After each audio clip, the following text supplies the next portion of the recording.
أعوذ بالله من الشيطان الرجيم.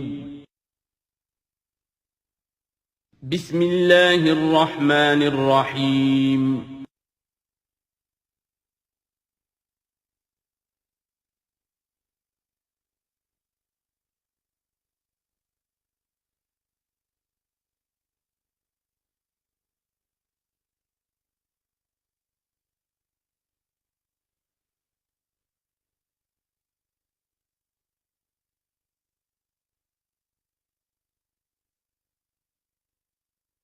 الحمد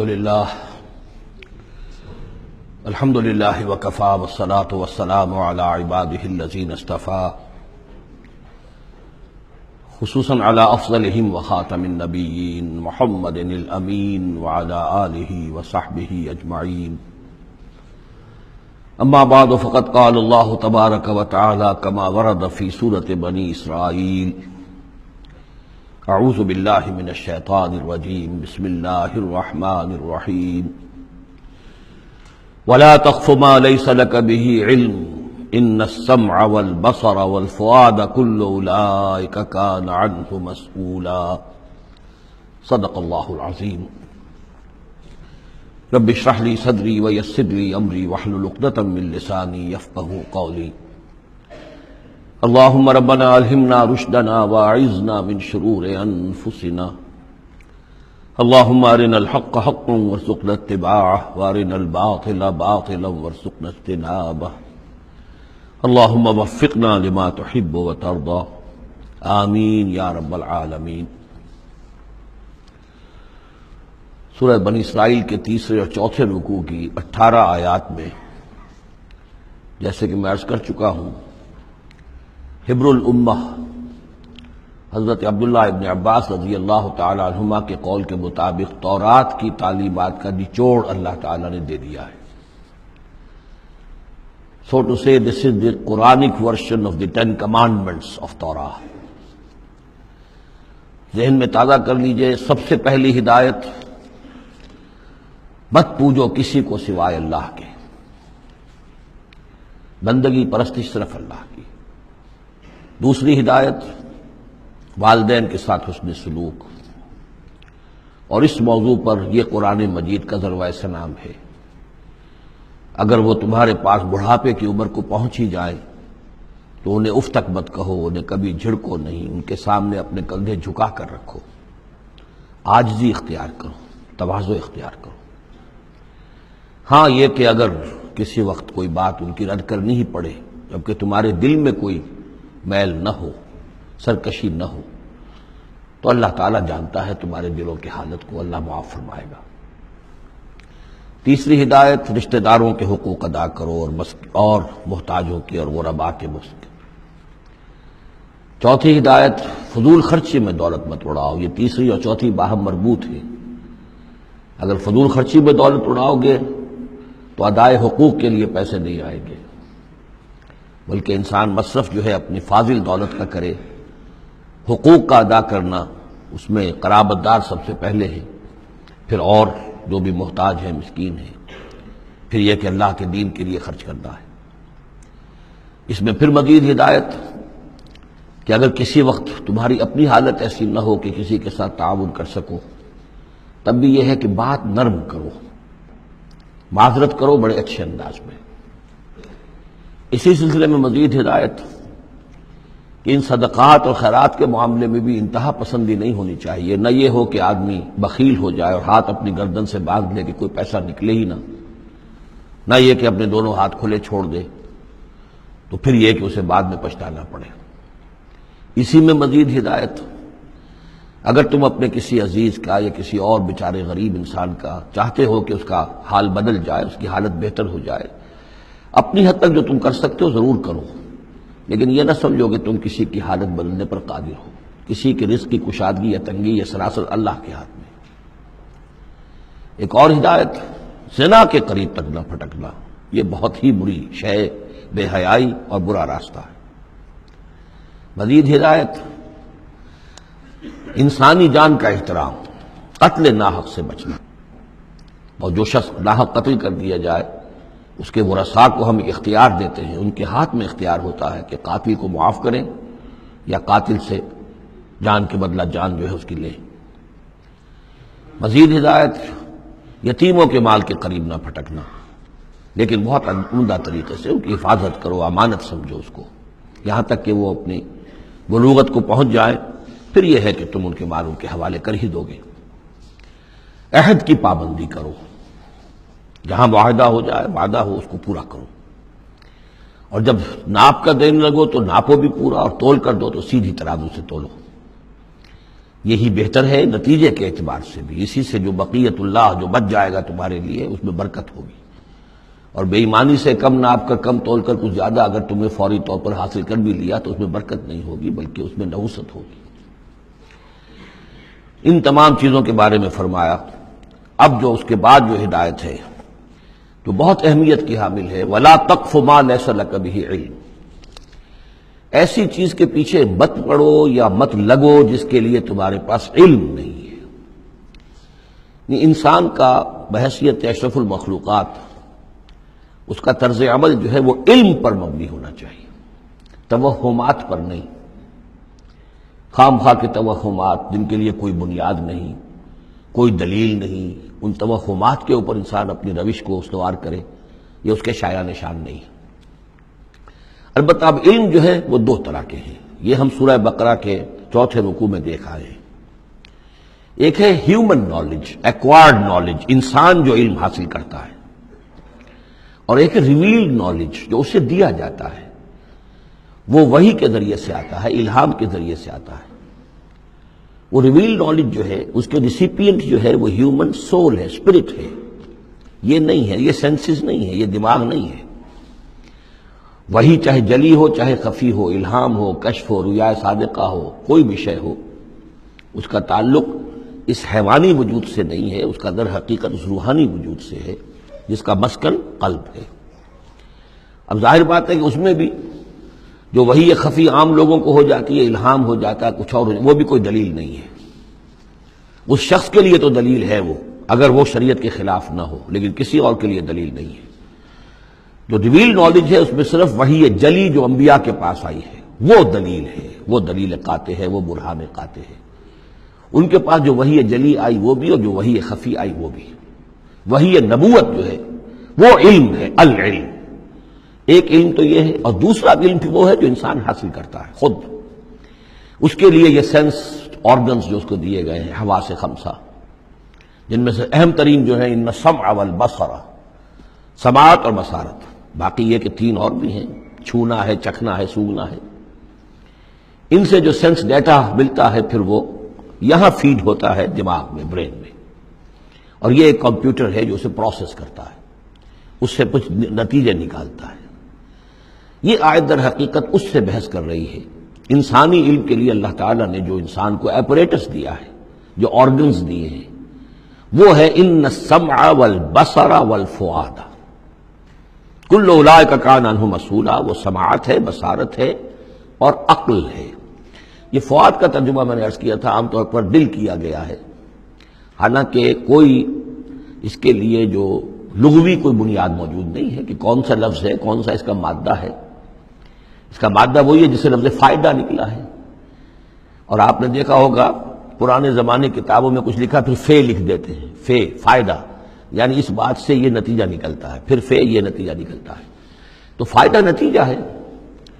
اسی طرح فعید کہتے ہیں عربی زبان میں اس شے کو، جیسے سبزی ہے بہت سی، آپ نے اس کو ابال لیا اور بھون دیا تو اس میں پانی وانی نکل جاتا ہے، بجھ کر رہ جاتی، تھوڑی سی ہو جاتی، بھجیا ہم کہتے ہیں اس کے، بھجیا بن گئی ہے۔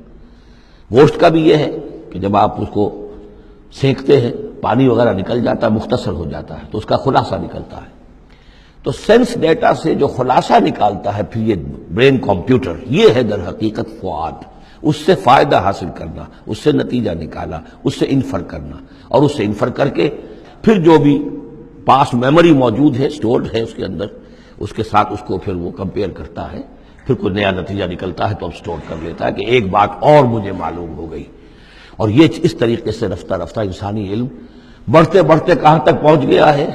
عقلیں دنگ ہیں، کہاں تک پہنچ گیا؟ آج کسی ایک انسان کے لیے ممکن ہی نہیں رہا ہے کہ وہ پورا جو معلومات کا دائرہ اس وقت ہے تمام سائنسز کے اندر ان کا احاطہ کر سکے، ناممکن۔ کسی فزسسٹ کے لیے یہ ممکن نہیں ہے کہ صرف فزکس کے دائرے کی تمام معلومات کو وہ اپنے ذہن میں جمع کر سکے۔ اتنا بڑا ایکسپلوژن ہے معلومات کا، وہ سب اسی سے، ان السمع والبصر والفؤاد کل اولئک کان عنہ مسئولا۔ ان چیزوں کی مسئولیت ہے، اللہ نے یہ چیزیں تمہیں دی ہیں، اب ان کو تو بند کر کے رکھ چھوڑو، توہمات کے اوپر اپنا بنیاد رکھ لو۔ زلزلہ کیسے آتا ہے؟ ایک گائے ہے، گائے کے 2 سینگوں پر یا بیل کے 2 سینگوں پر زمین کھڑی ہے، وہ ایک سینگ کے اوپر وہ ٹکا لیتا ہے، پھر جب ذرا وہ تھک جاتا ہے تو وہ بدلتا ہے تو دوسرے سینگ کے اوپر زمین کو لاتا ہے تو زلزلہ آ جاتا ہے۔ اس کے لیے کوئی دلیل یا تو ہونی چاہیے کتاب اللہ اور سنت رسول سے، وہ دلیل ہے، اور یا پھر دلیل ہوگی اس ذریعہ علم سے، جو ہیومن نالج ہے، اس سے جو علم حاصل ہو رہا ہے وہ قطعی ہے، وہ یقینی ہے، وہ ویریفائیبل ہے، وہ ایکسپیریمنٹیشن سے حاصل ہو رہا ہے، آبزرویشن سے حاصل ہو رہا ہے، پھر جو نتائج آپ نکالتے ہیں انہیں ویریفائی کر سکتے ہیں۔ تو یہ ہے اصل میں وہ آیت کہ جو انتہائی اہم ہے۔ قرآن مجید نے نوع انسانی کو اس راستے پر ڈالا ہے کہ توہمات کے تمام ذخیرے کو رد کر کے اور علم پر اپنے موقف کو قائم کرو۔ اس کو کہا گیا ہے، اس کو جب جان لیجئے کہ اصل میں اس سے پہلے جو فلسفہ تھا، ارسطو کا فلسفہ، اس کا ڈنکا بج رہا تھا پوری دنیا میں، عالم اسلام میں بھی بہت عرصے تک ارسطو کا یہ ڈنکا بجتا رہا ہے، اب جا کر کہیں بمشکل ان چیزوں کی گرفت ڈھیلی پڑی ہے۔ وہ ہے استخراجی منطق۔ معلومات کا دائرہ بہت کم تھا، جو بھی معلومات تھی اس میں سے وہ نکالتے جا رہے ہیں، نتیجے نکال رہے ہیں، اسی میں سے وہ بال کے کھال اتار کر استخراجی ڈیڈکٹیو لاجک۔ قرآن نے آ کر انڈکشن، منطقی استقرائی کا دور شروع کیا۔ کھول آنکھ، زمین دیکھ، فلک دیکھ، فضا دیکھ، آبزرو کرو۔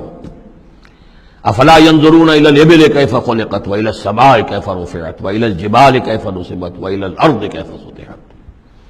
دیکھو زمین کو، آسمان کو دیکھو، یہ تمام فینومینا آف نیچر اللہ کی نشانیاں، آیات ہیں۔ یہ تقدس عطا کیا ان کو، یہ اللہ کی آیات ہیں، اللہ کی نشانیاں اور قوانین طبیعہ اللہ تعالیٰ کے۔ ٹھیک ہے، اس معنی میں تو ہم مانتے ہیں کہ اللہ جب چاہے ان کو توڑ دے، لیکن روز روز تو وہ ٹوٹتے نہیں ہیں۔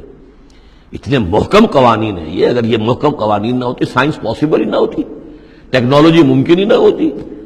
کبھی کوئی قانون ہو جاتا حرکت کا، کبھی قانون حرکت کا بدل جاتا، تو پھر کیسے کوئی آپ مشین بناتے، کیسے کوئی آپ کی کوئی ٹیکنالوجی ممکن نہیں تھی۔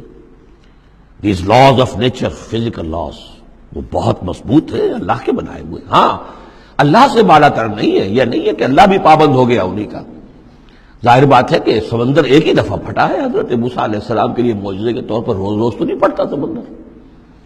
آگ نے ایک ہی مرتبہ جلانے سے انکار کیا ہے حضرت ابراہیم علیہ السلام کو، باقی روز روز تو نہیں۔ تو یہ چیزیں شاذ ہوتی ہیں، لیکن یہ کہ یہ معجزے کو ہم مانتے ہیں، اللہ تعالیٰ جب چاہے اپنے قوانین کو توڑ دے، لیکن یہ قوانین روز روز نہیں ٹوٹتے، یہ قوانین جو ہے مستقل ہے، دائم ہے، اور انہی کے ذریعے سے یہ پاسبل ہے سائنس۔ تو در حقیقت علامہ اقبال کا ایک بہت اہم نظریہ ہے جس کی طرف میں توجہ دلانا چاہتا ہوں۔ انہوں نے اپنے خطبات میں یہ بات کہی ہے، The inner core of the present Western civilization is Quranic۔ اس موجودہ مغربی تہذیب کی بھی جو انر کور ہے، اس کا جو خالص اندرونی جو اس کا محور ہے، وہ خالص قرآنی ہے، کیونکہ یہ سائنس پر قائم ہے۔ اور قرآن نے جو ہے اسی طرف توجہ دلائی ہے۔ توہمات کو ایک طرف رکھو، یہ سب آکلٹ سائنسز وغیرہ جو ہیں، ان سے بھی ہمارے ہاں بڑی سخت جو ہے اسے بیزاری کا اظہار ہے۔ یہ نجومی بیٹھے ہوئے ہیں، یہ لکیریں دیکھی جا رہی ہے، یہ سائنس آف نمبرز، آکلٹ سائنس ختم ہے، یہ سائنسز نہیں ہے، کوئی توجہ مت کرو۔ وَلَا تَقْفُ مَا لَيْسَ لَكَ بِهِ علم، اور العلم علمان، علم دو ہی طرح کا ہے، یا پھر وہ صحیح جو اللہ نے جو اپریٹس دیا تھا حضرت آدم علیہ السلام کے اندر ودیت کر دیا تھا، علم الاسماء، اسی کے ذریعے سے ایکسفولیشن ہو رہی ہے اس اپریٹس کے ذریعے سے، اور علم پھیلتا چلا جا رہا ہے۔ یا وہ علم ہے اور یا پھر وہ علم ہے وَإِمَّا يَأْتِيَنَّكُم مِّنِّي هُدًى فَمَن تَبِعَ هُدَايَ فَلَا خَوْفٌ عَلَيْهِمْ وَلَا هُمْ يَحْزَنُونَ۔ یورپ کی تباہی کا سبب یہ ہوا کہ اس نے دوسرے علم سے نگاہیں بند کر لی، وہی کہ اس کے اپنا سلسلہ توڑ لیا، صرف اس علم کے اوپر رہ گیا۔ تو یہ گویا کہ دو آنکھوں میں سے اللہ نے جو دی تھی انسان کو، ایک یہ ایکوائرڈ نالج کی آنکھ اور ایک ریویل نالج کی آنکھ، وہ ریویل نالج کی آنکھ بند کر لی۔ اس سے اس نے دجالیت کی شکل اختیار کر لی ہے، ورنہ خود اپنی جگہ پر یہ ایکوائرڈ نالج، یہ علم الاسماء، یہ اللہ کا عطا کردہ ہے، اس میں فی نفسہ ہی کوئی خرابی نہیں ہے، صرف یہ کہ دوسری طرف سے بے توجہ ہو گئی، اس نے اس کے اندر جو نتیجے کے اعتبار سے خرابی پیدا کر دی۔ وَلَا تَقْفُ مَا لَيْسَ لَكَ بِهِ عِلْمٌ إِنَّ السَّمْعَ وَالْبَصَرَ وَالْفُؤَادَ كُلُّ أُولَٰئِكَ كَانَ عَنْهُ مَسْئُولًا وَلَا تَمْشِ فِي الْأَرْضِ مَرَحًا، اور زمین میں اکڑ کر مت چلو، إِنَّكَ لَن تَخْرِقَ الْأَرْضَ، کتنے ہی اکڑ کر چلو اور کتنے پاؤں مارو زمین پر، تم زمین کو پھاڑ نہیں سکو گے، وَلَن تَبْلُغَ الْجِبَالَ طُولًا، اور نہیں پہنچ سکو گے پہاڑوں تک اونچائی میں، گردن کتنی اکڑا لو، کتنا اونچا کر لو، اوپر ترا بھی چڑھا لو، کہاں تک چڑھاؤ گے؟ کل ذالک کان سیئہ عند ربک مکروہا، یہ جو ساری باتیں ہیں اس میں جو برائی ہے وہ تیرے رب کو بہت ناپسند ہے۔ اب اس میں ڈونٹس بھی آئے ہیں، ڈوز بھی آئے ہیں، یہ کرو یہ نہ کرو، یہ کرو یہ نہ کرو، تو ان تمام احکام کے اندر جو حکم ہے اس سے سرتابی کریں گے تو برائی ہے، اور جس چیز سے روکا گیا ہے اس میں ملوث ہوں گے تو برائی ہے، تیرے رب کو بہت پسند ہے، ناپسند ہے۔ ذالک مما اوحی الیک ربک من الحکمہ، یہ ہے وہ کہ جو آپ کے رب نے اے محمد آپ پر وحی کی ہے، از قسم حکمت، یہ حکمت کا خزانہ ہے، تمدن انسانی، تہذیب انسانی، ثقافت انسانی، اجتماعیت انسانی کے لیے یہ اصول ہیں کہ اگر ان پر انسان کاربند رہے تو اس دنیا کی زندگی کو بھی جنت بنا سکتا ہے۔ وَلَا تَجْعَلْ مَعَ اللَّهِ إِلَٰهًا آخر، لیکن اولین اور آخرین بات پھر وہی ہے، شروع میں بھی یہ تھا وَقَضَىٰ رَبُّكَ أَلَّا تَعْبُدُوا إِلَّا إِيَّاهُ، اول و آخر توحید ہے۔ وَلَا تَجْعَلْ مَعَ اللَّهِ إِلَٰهًا آخر فَتُلْقَىٰ فِي جَهَنَّمَ مَلُومًا مَدْحُورًا، اللہ کے ساتھ کسی اور کو نہ ٹھہرا لو معبود، پھر تم جھونک دیے جاؤ گے جہنم میں ملامت زدہ ہو کر، ملوم مدحورا، دھکے دیے جا کر۔ افاسفاکم ربکم بالبنین، چلتے چلتے ایک اشارہ جو کہ انہوں نے کیا تھا کہ اللہ کی بیٹیاں قرار دے لی تھی، افاسفاکم ربکم بالبنین، اے عرب کے لوگوں تم ذرا سوچو، مزید غور کرو، کیا تمہیں تو پسند کر لیا ہے، ترجیح دی ہے اللہ نے بیٹوں کے ساتھ، واتخذ من الملائکۃ اناسا، اور خود فرشتوں کی شکل میں اپنے لیے بیٹیاں کر لی ہیں۔ انکم لتقولون قولا عظیما، غور کرو تم یہ بڑی گستاخی کی بات کر رہے ہو اللہ کی جناب میں۔ وَلَقَدْ صَرَّفْنَا فِي هَذَا الْقُرْآنِ لِيَذَّكَّرُوا، اس سورہ مبارکہ کے بارے میں ایک بات نوٹ کر لیجئے گا کہ اس میں قرآن حکیم میں حجم کے اعتبار سے جتنی مرتبہ اس صورت میں قرآن کا لفظ آیا ہے، قرآن کا ذکر ہے، تانا بانا معلوم ہوتا ہے قرآن ہی سے ہے، قرآن سے متعلق۔ پہلے ہی رکوع میں تھا ان ھذا القرآن یہدی للتی ہی اقوم ویبشر المؤمنین الذین یعملون الصالحات ان لهم اجرا حسنا، اجرا کبیرا۔ تو اب اسی طریقے سے آپ دیکھیں گے بار بار قرآن کا ذکر آئے گا۔ وَلَقَدْ صَرَّفْنَا فِي هَذَا الْقُرْآنِ لِيَذَّكَّرُوا، ہم نے تو اس قرآن کے اندر اپنی آیات کو تصریف، گردش کے اندر رکھا ہے، مختلف اسلوبوں سے بیان کیا ہے تاکہ یہ سوچیں، غور کریں، سبق حاصل کریں۔ وَمَا يَزِيدُهُمْ إِلَّا نُفُورًا، ان بدبختوں کی بدبختی یہ ہے کہ اس میں ان کے اندر اضافہ ہو رہا ہے، نفرت کے اندر بھاگ ہی رہے ہیں، دور ہی ہو رہے ہیں۔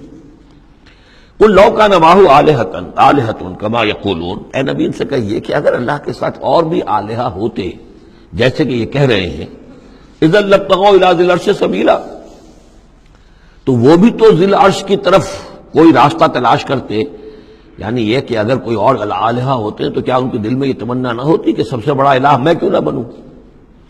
راجے مہاراجے چھوٹے ہوتے ہیں، بڑا مہاراجا چھوٹے راجے، چھوٹے راجوں کے اندر پھر وہ امنگ پیدا ہوتی ہے کہ نہیں ہوتی کہ کیوں نہ میں ہی مہاراجا بنوں؟ ایک شہنشاہ ہے، اس کے تحت بہت سے لوگ ہیں، نواب ہیں، گورنر ہیں، تو کیا تم دیکھتے نہیں بسا اوقات گورنر جو ہے وہ سرکشی کرتا ہے اور وہ چاہتا ہے کہ خود وہ بادشاہ بنے، اس کے بھی تو 2 ہاتھ 2 پاؤں ہیں، کیا ہے اس کے پاس؟ تو وہ چاہتے ہیں کہ کوئی نہ کوئی صورت اختیار کریں کہ وہ بغاوت کریں، اور اس دنیا کے اندر پھر امن اور سکون اور چین اس کائنات کے اندر نظم کیسے قائم رہتا؟ سبحانہ و تعالی، بہت پاک ہے وہ، بہت بلند و برتر ہے، اما یقولون، ان باتوں سے جو یہ کہہ رہے ہیں، علوا کبیرا، اور اس کی بلندی بہت بلند ہے۔ تسبح له السماوات السبع والارض، اس کی تسبیح میں لگے ہوئے ہیں 7 آسمان اور زمین، ومن فیہن، اور جو بھی ان میں ہے۔ یہ تسبیح قولی بھی ہو سکتی ہے، اس لیے کہ اس میں آگے آ جائے گا وَلَٰكِن لَا تَفْقَهُونَ تَسْبِيحَهُمْ، تم اس کی تسبیح کو نہیں جان سکتے، سمجھ نہیں سکتے۔ ہر شے کو اللہ نے زبان دے رکھی ہے، جیسے حامد سجدہ میں ہم پڑھیں گے انطقنا اللہ الذی انطق کل شیء، ہر شے کی کوئی زبان ہے اور وہ اپنی زبان سے اللہ کی تسبیح کر رہی ہے. لیکن ایک چیز ہماری سمجھ میں بھی آتی ہے کہ ہر شے اپنے وجود سے گویا کہ اعلان کر رہی ہے کہ میرا صانع، میرا مالک، میرا خالق وہ ہر عیب سے پاک ہے. وہ اپنے وجود سے، جیسے تصویر جو ہے وہ مصور کے کمال فن پر گواہی دیتی ہے. میرا بنانے والا بڑا کامل فنکار ہے. تصویر گویا کہ اپنے مصور کی عظمت کا اظہار کر رہی ہے. تو اس کائنات کی ہر شے گویا کہ زبان حال سے اللہ کی تسبیح کر رہی ہے. وَإِن مِّن شَيْءٍ لَّا يُسَبِّحُ بِحَمْدِهِ، کوئی شے نہیں ہے مگر یہ کوئی تسبیح کرتی ہے اللہ کے حمد کے ساتھ. وَلَٰكِن لَّا تَفْقَهُونَ تَسْبِيحَهُمْ، لیکن تم اس کی تسبیح کو سمجھ نہیں سکتے. إِنَّهُ كَانَ حَلِيمًا غَفُورًا، یقینا اللہ حلیم ہے، تحمل والا ہے، فوراً نہیں پکڑتا، غفور ہے، بخشنے والا ہے. وَإِذَا قَرَأْتَ الْقُرْآنَ، پھر دیکھیے قرآن کا تذکرہ ہے. اے نبی جب آپ قرآن پڑھ کر انہیں سناتے ہیں جعلنا بینک وبین الذین لا یؤمنون بالآخرۃ حجابا مستورا، تو ہم آپ کے اور ان لوگوں کے مابین کے جو آخرت پر یقین نہیں رکھتے، ایمان نہیں رکھتے، ایک غیر مرئی پردہ حائل کر دیتے ہیں. پردہ حائل کیوں ہوا ہے؟ کیونکہ وہ آخرت کو مانتے ہی نہیں، تو متوجہ ہے ہی نہیں، سنجیدگی ہے ہی نہیں، لاؤبالیانہ پن ہے. بابر وحش کوش کے عالم دوبارہ نہیں، اس تو توجہ سے کاہے کو سنیں گے. لیکن اس کو اللہ تعالیٰ اپنی طرف تعبیر کر رہے ہیں، اس قانون فطرت کے مطابق چونکہ ہے. ہم ڈال دیتے ہیں ان کے اور آپ کے مابین ایک غیر مرئی پردہ. نتیجہ کیا نکلتا ہے؟ وَجَعَلْنَا عَلَىٰ قُلُوبِهِمْ أَكِنَّةً، ان کے دلوں کے اوپر بھی ہم غلاف چڑھا دیتے ہیں، پردے ڈال دیتے ہیں، یفقہوہ کہ وہ اسے سمجھ نہ پائیں. وفی آذانہم وقرا، ان کے کانوں کے اندر ثقل پیدا کر دیتے ہیں. وَإِذَا ذَكَرْتَ رَبَّكَ فِي الْقُرْآنِ وَحْدَهُ، اور جب آپ قرآن مجید میں اپنے پروردگار کا ذکر کرتے ہیں توحید کے ساتھ، اکیلے اسی کا، وَلَّوْا عَلَىٰ أَدْبَارِهِمْ نُفُورًا، تو وہ اپنی پیٹھیں موڑ کر چل دیتے ہیں بدک کر کے. یہ کیا، ایک ہی اللہ، ایک ہی اللہ، ایک ہی اللہ کی رٹ لگا رکھی انہوں نے. اور آلہہ بھی تو ہیں، آخر ان کا بھی کچھ ذکر کریں، کبھی ان کا بھی بارے ان کا بھی بیان ہو جائے. لیکن نہیں، یہ تو ایک ہی اللہ کی رٹ لگاتے ہیں، تو وہ بالکل بدک کر چلے جاتے ہیں. نحن اعلم بما یستمعون به اذ یستمعون الیک، اور جب اے نبی یہ آتے ہیں آپ کے پاس اور توجہ سے بیٹھ کر سنتے ہیں تو ہمیں خوب معلوم ہے یہ کیا سنتے ہیں. میں عرض کر چکا ہوں اس کا پس منظر کہ وہ اپنے عوام پر یہ اثر ڈالنے کے لیے کہ یہ لوگ تو بڑے مخلص ہیں، سمجھنا چاہتے ہیں، پھر ہمارے ذہین ہے، انٹیلیجنسیا ہے ہمارا، یہ ہمارا ایلیٹ ہے، تو یہ جا کر سوچتے ہیں پھر آخر کوئی بات نہیں ہوگی محمد کے پاس کہ یہ لوگ جو ہیں پھر خالی ہاتھ واپس آتے ہیں. ہمیں خوب معلوم ہے جو یہ سننے کے لیے آتے ہیں آپ کے پاس تو کیا سننے آتے ہیں. وَإِذْ هُمْ نَجْوَىٰ، اور پھر جب یہ علیحدہ ہوتے ہیں، سرگوشیاں کر رہے ہوتے ہیں، اِذْ يَقُولُ الظَّالِمُونَ، اور پھر یہ ایک دوسرے سے کہتے ہیں یہ ظالم، ان تتبعون الا رجلا مسحورا، تم نہیں پیروی کر رہے ہو مگر ایک سحر زدہ شخص کی. یعنی ان میں سے کسی کے دل میں کوئی بات پیدا ہونی بھی لگتی ہے کہ نہیں بھئی آج تو جو بات کی ہے محمد نے صلی اللہ علیہ وسلم بڑی وزنی بات ہے، اس پر تو سنجیدگی سے غور کرنا ہوگا. اب ان کے کان کھڑے ہوئے کہ معلوم ہوتا ہے کہ اس پر تو ہمارے اس دوست اور ساتھی کے اوپر تو محمد کا داؤ چل گیا صلی اللہ علیہ وسلم. لہذا پھر اس کو سمجھاتے نہیں بھائی ایک سحر زدہ آدمی ہے، مشہور انسان ہے، کہاں اس کی باتوں پر سنجیدگی سے غور کر رہے ہو. انظر کیف ضربوا لک الامثال، دیکھیے نبی کیسی مثالیں وہ آپ کے لیے بیان کرتے ہیں. سحر زدہ، مسحور، کبھی ساحر، کبھی مسحور، کبھی شاعر، کبھی مجنون، یعنی کوئی ایک رائے بھی ان کی نہیں آپ کے بارے میں بن رہی ہے. فضلوا، اب وہ بھٹک گئے ہیں، فلا یستطیعون سبیلا، اور اب یہ راہ یاب نہیں ہو سکیں گے. وقالوا اذا كنا عظاما ورفاتا، اور وہ کہتے ہیں کہ کیا جب کہ ہم ہڈیاں ہو جائیں گی اور چورا چورا ہو جائیں گی ہماری ہڈیاں بھی، ہمارا گوشت گل سڑ کر جو ہے راکھ ہو جائے گا. انا لمبعوثون خلقا جدیدا، کیا کہہ رہے ہیں محمد صلی اللہ علیہ وسلم، کیا پھر ہمیں اٹھا لیا جائے گا ایک نئی زندگی، ایک نئی تخلیق. گویا کہ انہیں یہ بہت محال معلوم ہوتا ہے، ناممکن ہے. قل کونوا حجارۃ او حدیدا، اے نبی ان سے کہیے کہ تم تو ہڈیوں کی بات کر رہے ہو اور مٹی کی بات کر رہے ہو، خواہ تم پتھر بن جاؤ، لوہا بن جاؤ، او خلقا مما یکبر فی صدورکم، یا اس سے بھی زیادہ کوئی سخت چیز جو تمہارے دلوں میں ذہن میں ہو، تمہارے اس کا تصور کر سکتے وہ بن جاؤ، تب بھی اللہ اٹھا لے گا. فسیقولون من یعیدنا، پھر وہ کہیں گے اچھا کون ہمیں اٹھائے گا دوبارہ، کون ہمیں دوبارہ پیدا کرے گا. قل الذی فطرکم اول مرہ، کہیے وہ جس نے تمہیں پہلی مرتبہ پیدا کیا. فَسَيُنْغِضُونَ إِلَيْكَ رُؤُوسَهُمْ، تو پھر وہ آپ کے سامنے ذرا اپنے سرکوں کو مٹکائیں گے، سروں کو، ہاں ٹھیک ہے، لیکن وَيَقُولُونَ مَتَىٰ، کب ہوگا ایسا بتائیے.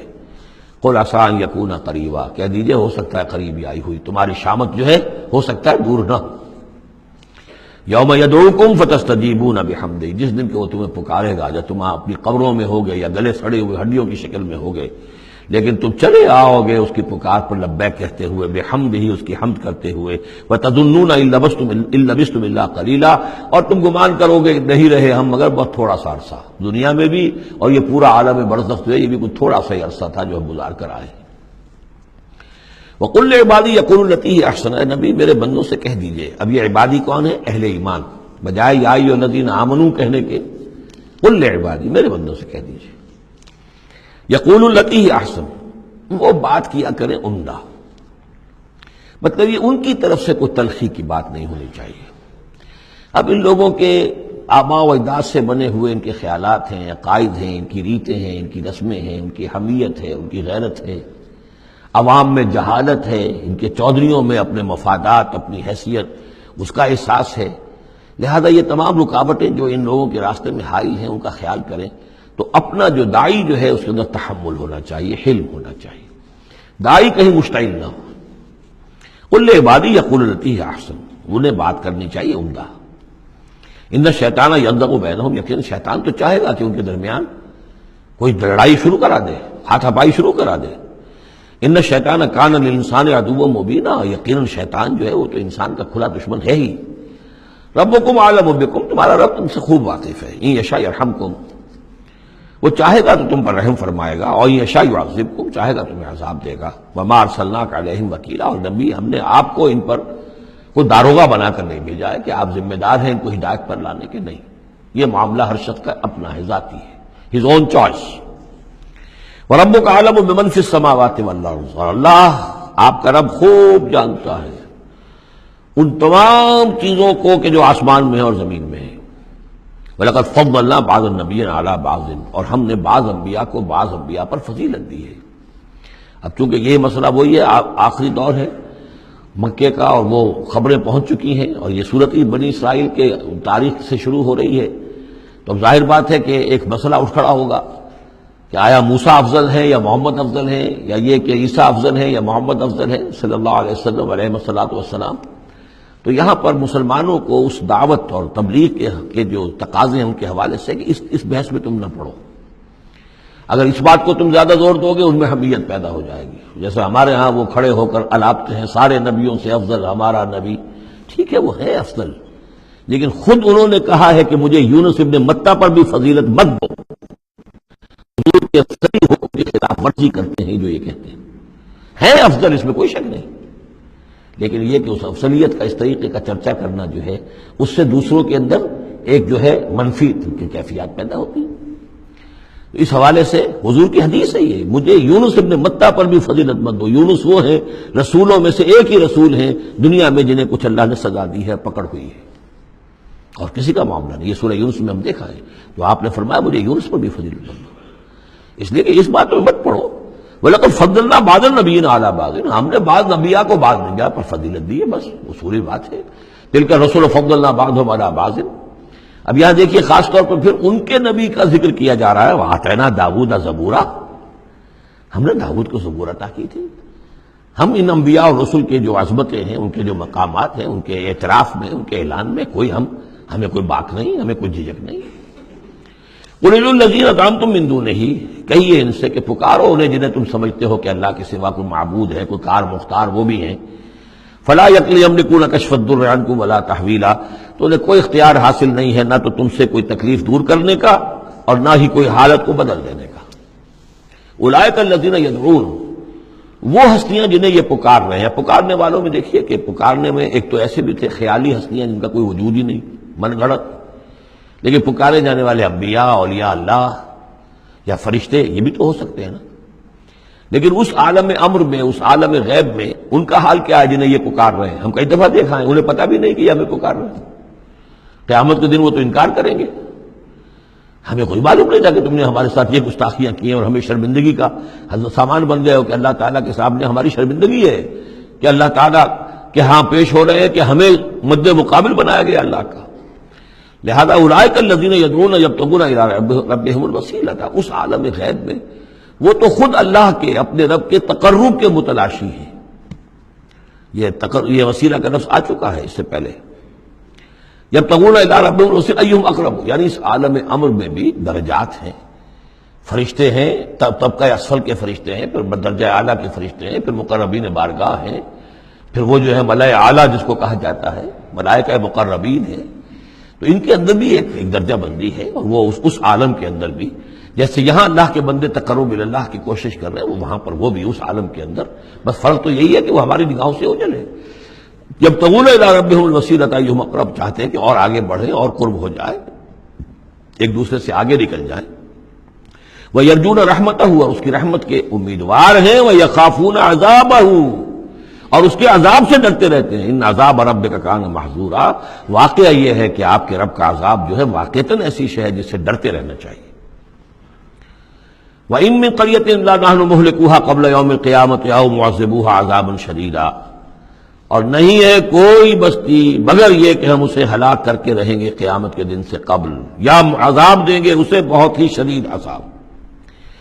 اس آیت کو جوڑ لیجئے گا، چونکہ یہ جوڑا ہے یہ سورت اور یہ سورہ کہف، لِيُنذِرَ بَأْسًا شَدِيدًا مِّن لَّدُنْهُ، بہت بڑی جنگ اور بہت بڑی تباہی جو آنے والی ہے قیامت سے قبل، اس کی طرف اشارہ ہے کہ یہ جو، اور آج کل جو بھی آپ تصور کر سکتے ہیں کہ ایٹمک جنگ اگر ہو جائے تو کیا ہوگا دنیا میں، نیوکلیئر وار ہو، اور کسی میں وہ چھڑ سکتی ہے، لیکن یہ کہ قیامت سے پہلے الملحمۃ العظمیٰ، ایک بہت بڑی جنگ ہونے والی ہے، جس کی کہ احادیث کے اندر خبریں ہیں، جس کا تذکرہ پھر آئے گا سورہ کہف کے اندر صراحت کے ساتھ۔ تو کوئی بستی ایسی نہیں ہے، قیامت سے پہلے وہ عذاب آئے گا۔ اور معذبوها عذابا شدیدا کان ذلک فی الکتاب مستورا، اور یہ تمام چیزیں جو ہیں اللہ کی کتاب میں لکھی ہوئی ہیں، طے شدہ ہیں، وہ آنا ہے، اس کا ایک ٹائم ٹیبل معین ہے۔ وما منعنا ان نرسل بالآیات، اور ہمیں نہیں روکا اس سے کہ ہم آیات بھیجیں۔ اب وہ مسئلہ چھڑ رہا ہے دوبارہ جو سورہ انعام سے چل رہا ہے کہ نشانی کیوں نہیں دکھاتے، حصے نشانی، کوئی معجزہ۔ یہاں اللہ تعالیٰ فرما رہے ہیں کہ ہم نے اس طرح کے معجزے دکھانے کیوں بند کر دیے۔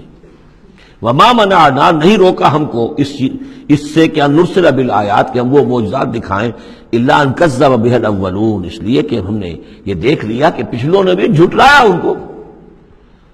نہ تو سمود کو جو ہم نے ناقہ دی تھی ان کے مطالبے کے اوپر اس پر کوئی ایمان لایا، نہ عیسیٰ کو جو آخری معجزے ہم نے دے دیے، زندہ جانور پیدا کر دینا، گارے سے بنانا، پھونک مارنا اور اڑتا ہوا وہ پرندہ بن جائے، اور مردہ کو کہنا قم بإذن اللہ اور وہ کھڑا ہو کے چلنے لگ جائے، اب اس سے آگے کون سا معجزہ ہوگا؟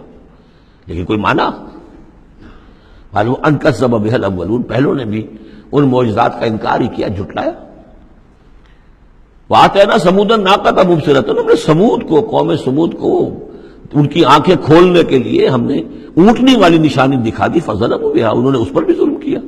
وما نرسل بالآیات الا تخفیفا، اور ہم نہیں بھیجتے اپنی آیات، نشانیاں، مگر صرف خبردار کرنے کے لیے۔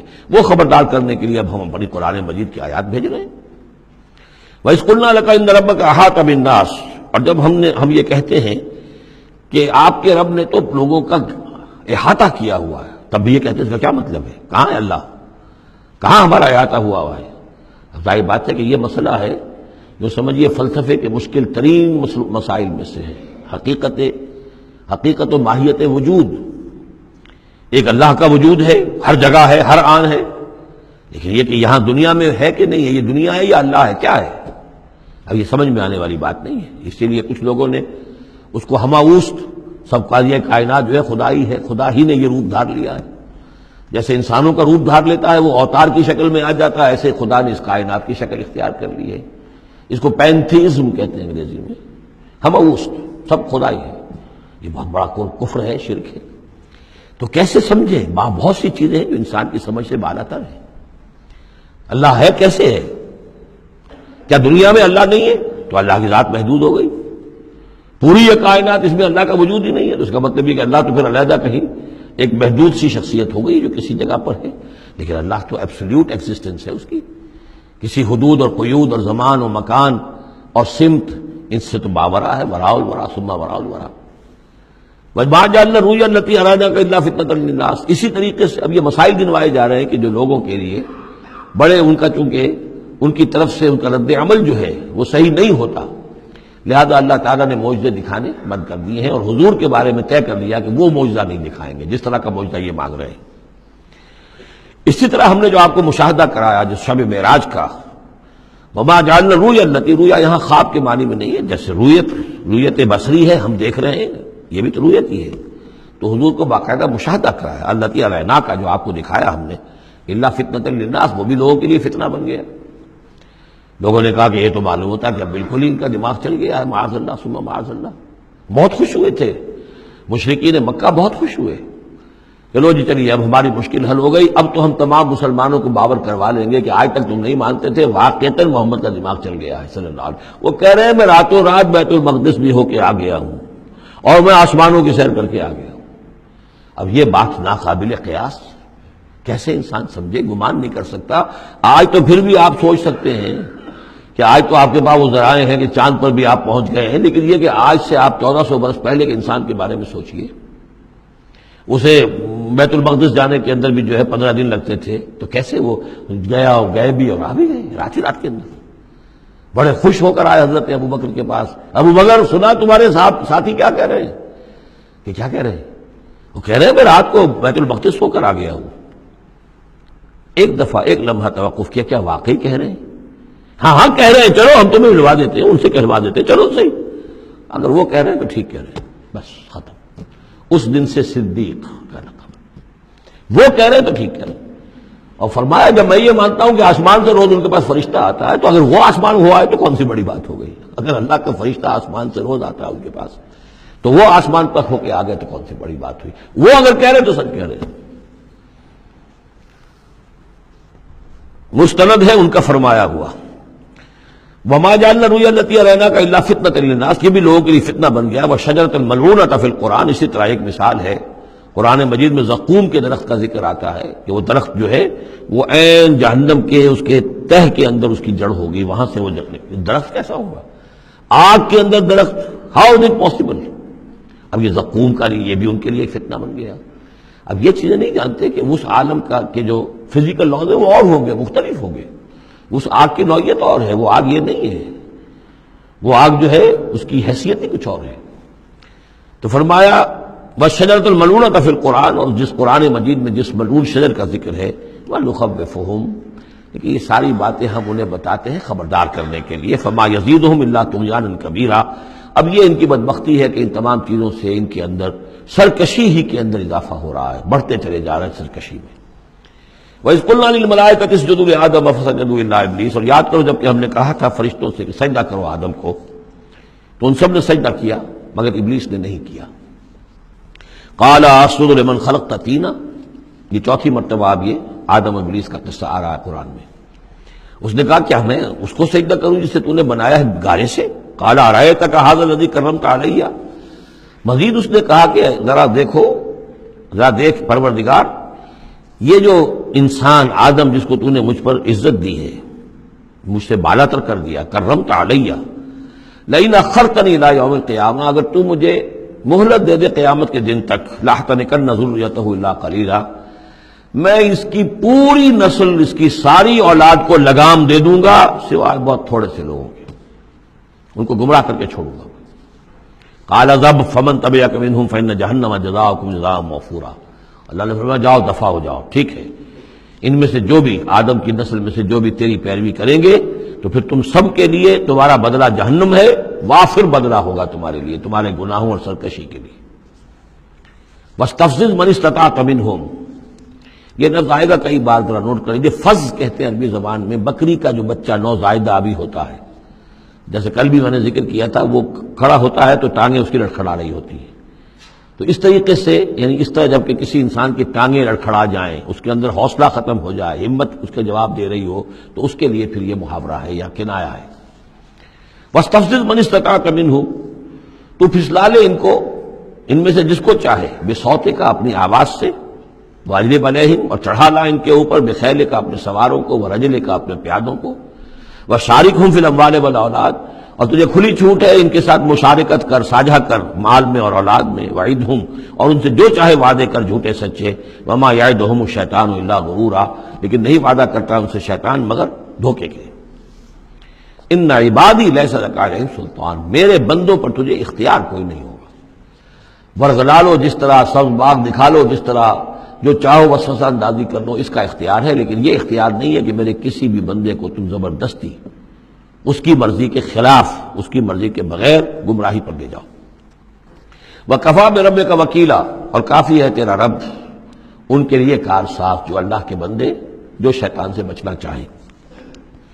ربکم الذی یسجی لکم الفلک فی البحر، تمہارا رب وہ ہے جو چلاتا ہے کشتیوں کو سمندر میں یا دریا میں، لتبتغوا من فضلہ، تاکہ تم اس کے فضل کو حاصل کر سکو۔ انہ کان بکم رحیما، یقیناً وہ تم پر بہت ہی رحیم ہے اور شفیق ہے۔ وَإِذَا مَسَكُمُ الضُّرُّ فِي الْبَحْرِ، یہ مضمون کئی دفعہ آ چکا ہے، جب تمہیں تکلیف پہنچتی ہے سمندر میں، طوفان آتا ہے، موت نظر آتی ہے، ضل من تدعون الا اياه، تو سب گم ہو جاتے ہیں تم سے، بھول جاتے ہیں ان سب کو جن کو تم عام حالات میں پکارتے ہو، جن کو ڈنڈوت کرتے ہو اور جن کے سجدے کرتے ہو۔ فلما نجاکم الى البر، سوائے اللہ کے سب کو بھول جاتے ہو، صرف اللہ کو پکارتے ہو۔ پھر جب اللہ تعالیٰ تمہیں بچا کر نکال کر لے آتا ہے خشکی پر، آرس تم پھر اعراض کرتے ہو، پھر رخ موڑ لیتے ہو۔ وکان الانسان کفورا، یقینا انسان بہت ناشکرا ہے۔ افامنتم ان یخسف بکم جانب البر، تو کیا تم اس سے ڈرتے نہیں کہ وہی اللہ تمہیں زمین میں خشکی میں بھی تو دھسا سکتا ہے کہ نہیں؟ آسودہ ساحل تو ہے مگر شاید تجھے معلوم نہیں، ساحل سے بھی موجیں اٹھتی ہیں، خاموش بھی طوفان ہوتے ہیں، کیا خشکی میں لوگ بڑھتے نہیں؟ وہاں جب تھے تو چیخ رہے تھے، چلا رہے تھے، اللہ کو پکار رہے تھے، خشکی پر آتے ہی، اور اب تم بھول گئے اللہ کو، تو کیا اللہ یہاں تمہیں دھسا نہیں سکتا زمین میں؟ ان یخسف بکم جانب البر اور یرسل علیکم حاصبا، یا تم پر ایک ایسی تیز آندھی بھیج دے اس بر پر، خشکی پر، کہ جس میں پتھر ہوں اور پتھراؤ ہو تمہارا اور تم ہلاک ہو جاؤ۔ ثم لا تجدوا لکم وکیلا، پھر تمہیں کوئی بچانے والا نہ ملے۔ ام امنتم ان یعیدکم فیہ تارۃ اخری، تو کیا تمہیں اس کا ڈر نہیں رہا کہ پھر کبھی دوبارہ اللہ تمہیں لے جائے اسی سمندر میں؟ فیرسل علیکم قاصفا من الریح، اور پھر ایک زوردار جھکڑ تمہارے اوپر چھوڑ دے، فیغرقکم بما کفرتم، اور تمہیں غرق کر دے تمہارے کفر کی پاداش میں۔ ثم لا تجدوا لکم علینا تبیعا، پھر تم ہمارا کوئی نہیں پاؤ گے کہ جو ہمارا تعاقب کر سکے، ہم سے باز پرس کر سکے کہ وہ فلاں لوگوں کے ساتھ یہ معاملہ کیوں کر دیا گیا۔ وَلَقَدْ كَرَّمْنَا بَنِي آدَمَ وَحَمَلْنَاهُمْ فِي الْبَرِّ وَالْبَحْرِ، یہ آیت بھی انسان کی، جیسا کہ میں نے بار عرض کیا ہے، جو بھی کریشن ہے اللہ کا، اس کا کلائمیکس انسان ہے۔ گویا کہ یہ سارا سلسلہ جو ہے تنزلات، اللہ کا حرف کن، اور کن سے وہ خلق نور، اس نور سے وہ تخلیق ارواح انسانیہ اور ملائکہ، پھر ایکسپلوژن، دی بگ بینگ، اور اس سے وہ حرارت اور وہ آتشی کرے، اور اس دور میں جنات کی جو تخلیق ہوئی، اور پھر اس کے بعد ان کا ٹھنڈا ہونا، اور پھر یہ بارش کا برسنا، اور بارش اور زمین، پانی اور زمین کے اب یہاں سے جو حیات ارضی ہے اس کا آغاز ہونا۔ ہر دو عالم خاک شد تا بست نقش آدمی، اے بہار نیستی از قدر خود ہوشیار باش۔ وَلَقَدْ كَرَّمْنَا بَنِي آدَمَ، اور ہم نے بڑی تکریم کی ہے، عزت کی ہے آدم کے نسل کی۔ وَحَمَلْنَاهُ فِي الْبَرِّ وَالْبَحْرِ، اور ہم اٹھائے پھرتے ہیں اس کو، گویا کہ جیسے کہ گود میں کوئی لے کر چل رہا ہو۔ ہم، ظاہر بات ہے نظام قدرت ہے اللہ کا ہے، ہم اسے اٹھائے پھرتے ہیں۔ حَمَلْنَاهُ فِي الْبَرِّ وَالْبَحْرِ، بر میں بھی اور باہر میں بھی۔ وَرَزَقْنَاهُم مِّنَ الطَّيِّبَاتِ، اور ہم انہیں پاکیزہ رزق دیتے ہیں، عمدہ چیزوں کا۔ وَفَضَّلْنَاهُمْ عَلَىٰ كَثِيرٍ مِّمَّنْ خَلَقْنَا تَفْضِيلًا، اور فضیلت دی ہے ہم نے انہیں اپنی بہت سی مخلوقات کے اوپر، بہت بڑی فضیلت دی ہے۔ یوم ندعو کل اناس بامامہم، اب تصور کرو جن کے رتبے ہیں سوا، ان کی سوا مشکل ہے، جب یہ مقام دیا گیا ہے تو محاسبہ بھی ہوگا، حساب کتاب بھی ہوگا، جواب دہی بھی ہوگی۔ حیوانات سے کوئی جواب دہی نہیں ہے۔ یوم ندعو کل اناس بامامہم، جس دن کہ ہم ہر لوگوں کو پکاریں گے اپنے اپنے اماموں کے ساتھ، اپنے اپنے لیڈروں کے ساتھ، آؤ۔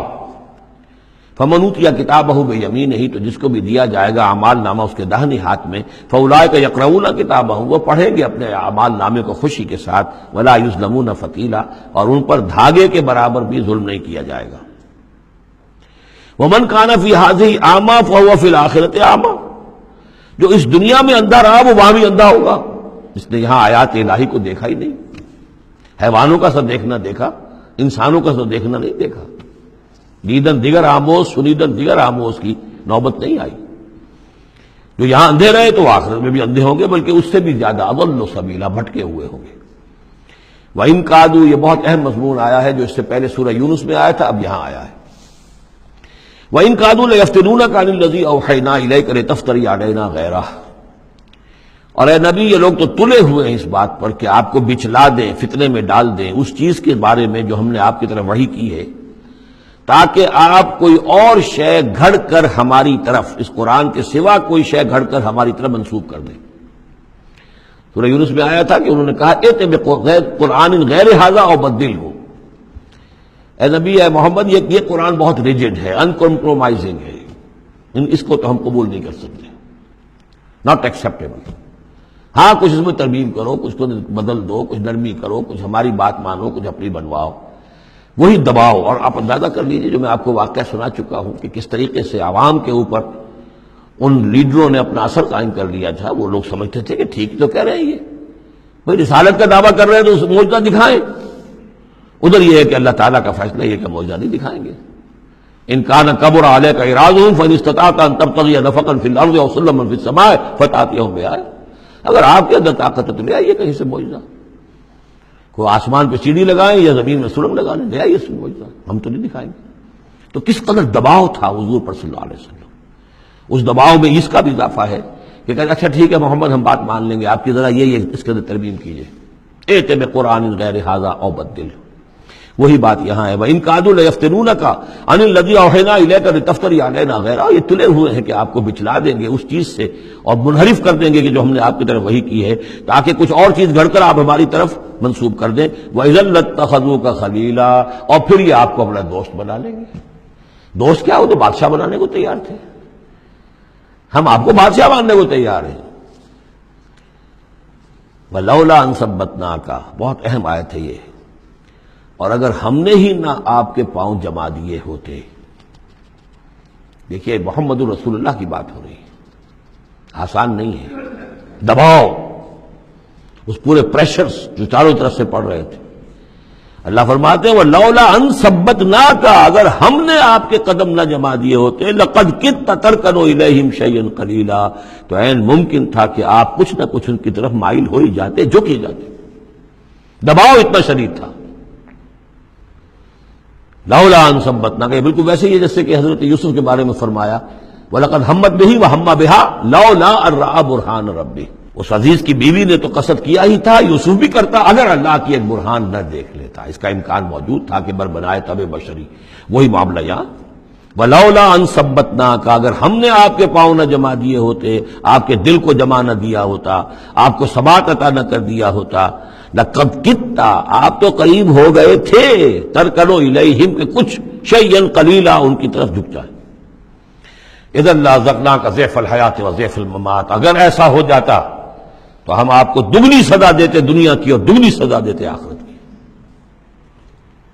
الرب رب وإن تنزل والعبد عبد وإن ترقى ثم لا تجد لك علينا نصيرا، پھر نہ پاتے آپ اپنے لیے ہمارے مقابلے میں کوئی مددگار، آپ کو چھڑانے والا کوئی نہ ہوتا۔ میں ترجمہ وہی کر رہا ہوں کہ جو قرآن کے الفاظ ہیں، لیکن مفہوم سمجھ لیجئے، یہ سختی اصل میں حضور کی طرف نہیں ہے، بظاہر خطاب حضور کی طرف ہے، عتاب جو ہے خطاب حضور کی طرف، عتاب ہو رہا ہے ان پر جو دباؤ ڈال رہے ہیں کہ بدبختو ہمارے نبی کے لیے یہ بالکل ممکن نہیں ہے، یہ ہرگز نہیں کریں گے۔ وَإِن كَادُوا لَيَسْتَفِزُّونَكَ مِنَ الْأَرْضِ لِيُخْرِجُوكَ مِنْهَا، اور یہ تلے ہوئے اس بات پر کہ آپ کے قدم اکھاڑ دیں اس سرزمین سے، مکے سے، تاکہ یہاں سے نکال باہر کریں آپ کو، لِيُخْرِجُوكَ مِنْهَا، یہ گویا کہ بالکل آخری وقت ہے اب مکی دور کا کہ جس میں کہ وہ کشاکش انتہا کو پہنچ چکی تھی۔ وَإِذًا لَا يَلْبَسُونَ خِلَافَكَ إِلَّا قَلِيلًا، لیکن ساتھ ہی پیشن گوئی بھی ہے کہ ٹھیک ہے یہ تو نہیں کہا کہ یہ آپ کو نکال نہیں پائیں گے، اس کی نفی نہیں کی، لیکن یہ کہ پھر یہ بھی یہاں پر زیادہ دیر رہ نہیں سکیں گے، یعنی یہ کہ چند سال کی بات ہی ہے نا، 8 سال کے بعد، بلکہ بڑے بڑے سردار تو ان کے جو ہے 2 سال کے بعد ہی وہ بدر کے اندر جا کر کھیت رہے ہیں۔ ابو جہل کہاں رہا، عقبہ ابن ابی معیط کہاں رہا، سب ختم، بڑے بڑے سب کے سب سردار جو تھے جو غادری سب ختم ہو گئے۔ وَإِن كَادُوا لَيَسْتَفِزُّونَكَ مِنَ الْأَرْضِ، جیسے وہ پاؤں ڈگمگاتے ہیں، لڑکھڑاتے ہیں مرغی کے نوزائیدہ، اس بکری کے نوزائیدہ بچے کے، یہ چاہتے ہیں کہ آپ کے قدموں کو یہاں سے ہلا دیں۔ لَا يَسْتَفِزُّونَكَ مِنَ الْأَرْضِ لِيُخْرِجُوكَ مِنْهَا، تاکہ وہ یہاں سے نکال دیں آپ کو۔ وَإِذًا لَا يَلْبَسُونَ خِلَافَكَ إِلَّا قَلِيلًا، اس صورت میں خود یہ بھی پھر یہاں پر زیادہ دیر نہیں رہ سکیں گے سوائے تھوڑا سا عرصہ۔ سنت من قد ارسلنا قبلک من رسلنا، اور یہ طریقہ رہا ہے، ہم نے آپ سے پہلے جتنے رسولوں کو بھیجا ان کے باب میں ہمارا یہی قانون رہا ہے کہ نبی جب ہجرت کر جاتا ہے تو پھر گویا کہ امان اٹھ جاتی ہے، پھر اس قوم کے اوپر عذاب آتا ہے۔ وَلَا تَجِدُ لِسُنَّتِنَا تَحْوِيلًا، اور آپ ہماری اس سنت اور قانون اور قاعدے میں اور ضابطے میں کوئی تبدیلی نہیں پائیں گے۔ اقم الصلاۃ لدلوک الشمس الی غسق اللیل وقرآن الفجر، نماز کو قائم رکھیے سورج کے ذرا ڈھلنے سے لے کر رات کے تاریک ہو جانے تک۔ یہ اصل میں 5 وقتہ نماز کا اب نظام یہاں آ رہا ہے، اس طریقے سے نہیں دیا گیا لیکن اب نظام بتا دیا گیا ہے۔ وہ تو حضرت جبرائیل نے بتایا، وہ معاملہ بالکل دوسرا ہے، لیکن یہ کہ سورج ڈھلتا ہے، جیسے نصف النہار ہے، اس سے ذرا سورج جو ہے مغرب کی طرف گیا، ظہر، تھوڑی دیر بعد عصر، تھوڑی دیر بعد مغرب، پھر رات تاریک ہو گئی، عشاء۔ 4 نمازیں ہیں، اور سردیوں کے موسم میں تو لگتا ہے کہ پے بپے تابڑ توڑ آ رہی ہے۔ جو نماز مسجد میں پڑھتے ہیں وہ تو گئے اور آئے اور گئے اور آئے، تو گویا کہ نماز کھڑی ہے مسلسل۔ قائم رکھو نماز کو سورج کے ڈھلنے سے لے کر اور رات کے تاریک ہو جانے تک، وقرآن الفجر۔ اور اب ایک اور نماز رہ گئی اور وہ ہے فجر کی، اور اسے تعبیر کیا قرآن الفجر، اس لیے کہ اس میں طویل قرات ہونی چاہیے، قرآن کا پڑھا جانا فجر کے وقت۔ ان قرآن الفجر کان مشہودا، اس لیے کہ یہ فجر کے وقت قرآن کا پڑھا جانا جو ہے یہ مشہود ہے، یعنی اس میں ایک تو یہ کہ حضور قلب ہوتا ہے انسان کا، سو کر اٹھا ہے آدمی، تر و تازہ ہے، حواس جو ہے تازہ ہے، کوئی تکدر نہیں ہے، کوئی تکان نہیں ہے، تو ایک تو حضور قلب ہے، اور ایک یہ ہے کہ فرشتے بھی عصر اور فجر کے وقت جو ہے ان کی شفٹیں چینج ہوتی ہیں۔ یہ دونوں نمازوں میں یہ جو ہیں دونوں شفٹوں والے موجود ہوتے ہیں، رات والے آتے ہیں عصر کے وقت اور دن والوں کی چھٹی ہوتی ہے، اور فجر میں یہ ہے کہ رات والوں کی چھٹی ہونے والی ہے اور دن والے آ کر چارج لیتے ہیں، تو فرشتوں کی حاضری کا وقت ہے۔ وَمِنَ اللَّيْلِ فَتَهَجَّدْ بِهِ، اور نماز کے ایک حصے میں سے آپ جاگیے اس قرآن کے ساتھ، بہی کو یہاں نوٹ کیجئے، جیسے سورہ انعام میں نے بار بار نوٹ کرایا تھا، انذر بہی ذکر بہی، تبشیر ہو اس قرآن کے ذریعے سے، تذکیر اس قرآن کے ذریعے سے، انذار اس قرآن کے ذریعے سے۔ تو تہجد جو ہے جاگنا قرآن کے ساتھ جاگنا ہے۔ اب ہمارے ہاں چونکہ قرآن لوگوں کو یاد نہیں ہوتا، تو جو پڑھتے بھی ہیں تہجد وہ تو 8 رکعتیں جیسے تیسے جو قل هو اللہ کے ساتھ پڑھ کر پھر بیٹھ کر کوئی مراقبہ کر لیا، کوئی اور ذکر کر لیا، وہ اصل تہجد وہ نہیں، اصل تہجد یہ ہے طویل قرات رات کو کھڑے ہو کر کی جائے۔ نافلۃ لک، یہ اضافی شے ہے اے نبی آپ کے لیے۔ عسیٰ ان یبعثک ربک مقام محمودا، امید ہے کہ آپ کا رب آپ کو مقام محمود پر فائز کرے گا۔ یہ مقام محمود کو بہت بلند مقام ہے میدان حشر میں اور پھر جنت میں، جس کی حقیقت کو ہم اس وقت نہیں جان سکتے۔ وَقُلْ رَبِّ أَدْخِلْنِي مُدْخَلَ صِدْقٍ وَأَخْرِجْنِي مُخْرَجَ صِدْقٍ، اب یہ ہجرت کا حکم ہے جو حضور کو دیا جا رہا ہے، یعنی جب آیا ہے حکم، اجازت آئی ہے، تو ساتھ ہی یہ دعا بھی تلقین کر دی گئی، اور یہ کہیے اے رب میرے مجھے داخل فرما جہاں تو نے مجھے داخل کرنا ہے، یعنی یثرب میں، مدینہ منورہ میں، اس وقت تک اس کا نام یثرب تھا، تو میرا داخلہ جو ہے سچا داخلہ ہو، عزت کے ساتھ داخلہ ہو، اعزاز کے ساتھ داخلہ ہو، مبوع صدق جیسے سورہ یونس میں آیا تھا، وَأَخْرِجْنِي مُخْرَجَ صِدْقٍ، اور یہاں مکے سے مجھے نکال، تو یہاں سے نکال باعزت طریقے پر، وَاجْعَلْ لِي مِن لَّدُنْكَ سُلْطَانًا نَصِيرًا، اور اب پھر آپ اپنے خزانہ فیض اور فضل سے مجھے سند عطا کیجئے، اختیار عطا کیجئے، حکومت کی طاقت عطا کیجئے۔ یعنی اب جو نیا دور آ رہا تھا، جو آپ جا رہے تھے مدینہ منورہ، تو اصل میں گویا کہ آپ کا استقبال تو وہاں ایسے ہونے والا تھا جیسے بادشاہ کا استقبال ہوتا۔ جاتے ہی وہاں آپ کو وہ حیثیت حاصل ہو گئی کہ اوس اور خزرج کے دونوں قبیلے جو ہیں انہوں نے گویا کہ آپ کو اپنا حاکم تسلیم کر لیا ایک معنی میں، اور یہودیوں کے تینوں قبیلوں سے آپ نے جو ہے جا کر معاہدے کر لیے، تو آپ تو فوری طور پر بے تاج بادشاہ ہو گئے۔ اسی کی دعا تلقین کی جا رہی ہے، اللہ تعالیٰ نے جو چیز دینی تھی ایک دعا کی شکل میں گویا کہ محمد رسول اللہ صلی اللہ علیہ وسلم کو تلقین فرما دیا۔ وَقُلْ رَبِّ أَدْخِلْنِي مُدْخَلَ صِدْقٍ وَأَخْرِجْنِي مُخْرَجَ صِدْقٍ وَاجْعَلْ لِي مِن لَّدُنْكَ سُلْطَانًا نَصِيرًا وَقُلْ جَاءَ الْحَقُّ وَزَهَقَ الْبَاطِلُ، اور کہہ دیجئے حق آ گیا باطل گیا۔ اگرچہ حق کے آنے میں باطل کے جانے میں ابھی بظاہر تو چند سال ہیں، ابھی 8 سال کے بعد مکہ فتح ہوگا، لیکن یہ کہ عالم امر میں تو فیصلہ ہو چکا اللہ تعالیٰ کے ہاں، تو اس کے لیے جو بھی ہے ٹائم ٹیبل معین ہے۔ قل جاء الحق وزهق الباطل ان الباطل كان زهوقا، یقیناً باطل جو ہے وہ تو ہے ہی بھاگ جانے والی شے، اس کے لیے کوئی صبر اور ثبات ہے ہی نہیں۔ وَنُنَزِّلُ مِنَ الْقُرْآنِ مَا هُوَ شِفَاءٌ وَرَحْمَةٌ لِّلْمُؤْمِنِينَ، اور ہم اس قرآن میں سے دیکھیے کتنی مرتبہ قرآن کا ذکر آ رہا ہے، سب سے زیادہ کثرت کے ساتھ قرآن مجید میں اگر اوسط لگائیں گے تو اس ایوریج کے ساتھ قرآن کا ذکر خود قرآن کی کسی صورت میں اتنا موجود نہیں ہے جتنا کہ سورہ بنی اسرائیل میں ہے۔ اور ہم اس قرآن میں وہ چیز نازل فرما رہے ہیں ما هو شفاء ورحمۃ للمؤمنین، جو شفا ہے اور رحمت ہے اہل ایمان کے حق میں۔ سورہ یونس کی 2 آیتیں پھر ذہن میں لے آئیے، یا ایھا الناس قد جاءتکم موعظۃ من ربکم وشفاء لما فی الصدور وہدی ورحمۃ للمؤمنین۔ وہی بات یہاں ہے، یہ شفا ہے۔ سینے کے روگ، کفر، شرک، تکبر، حسد، حب مال، حب جاہ، حب اولاد، حب دنیا، یہ تمام محبتیں جو ہیں ان کی جڑ کاٹ دینے والی شے۔ ننزل من القرآن ما هو شفاء ورحمۃ للمؤمنین ولا یزید الظالمین الا خسارا، لیکن یہ ظالموں کو نہیں اضافہ کرتا ظالموں کے لیے مگر خسارے کا۔ یضل بہ کثیرا ویہدی بہ کثیرا۔ وَإِذَا أَنْعَمْنَا عَلَى الْإِنسَانِ أَعْرَضَ وَنَأَىٰ بِجَانِبِهِ، اور جب ہم انسان کے اوپر اپنی نعمتوں کی بارش کرتے ہیں تو اب وہ اکڑنے لگتا ہے، اعراض کر جاتا ہے، ہمیں بھول جاتا ہے اور ایک طرف کو کرنی کترا جاتا ہے۔ وَإِذَا مَسَّهُ الشَّرُّ كَانَ يَئُوسًا، جب کوئی تکلیف آ پڑتی ہے تو مایوس ہو کر رہ جاتا ہے، ہمت ٹوٹ جاتی ہے۔ قُلْ كُلٌّ يَعْمَلُ عَلَىٰ شَاكِلَتِهِ، اے نبی کہہ دیجئے ہر شخص اپنے شاکلہ کے مطابق عمل کر رہا ہے۔ یہ شاکلہ کیا ہے؟ اس سے پہلے میں شاید بیان کر چکا ہوں، لا یکلف اللہ نفسا الا وسعہا کے ذیل میں، کہ اللہ تعالیٰ نے ہر انسان کی ایک شخصیت کے کچھ حدود ہیں جو معین کی ہوئی ہیں، ان حدود سے وہ تجاوز نہیں کر سکتا، اس کا سارا امتحان انہی حدود کے اندر ہے۔ جو جینز مجھے ملے ہیں، جو جینز آپ کو ملے ہیں، ظاہر بات ہے میرا چوائس نہیں ہے، they are given for me, آپ کے لیے بھی گیون ہے۔ ان میں کیا صلاحیتیں ہیں، کون سی چیز زیادہ ہے کون سی کم ہے، اللہ جانتا۔ پھر یہ کہ جس ماحول میں مجھے پیدا کیا، جس میں آپ کو پیدا کیا، جو حالات میرے تھے جو آپ کے تھے وہ بھی اللہ تعالیٰ کی طرف سے دیے ہوئے تھے۔ ان دونوں چیزوں سے جو شے وجود میں آتی ہے وہ شاکلہ ہے، وہ پیٹرن ہے۔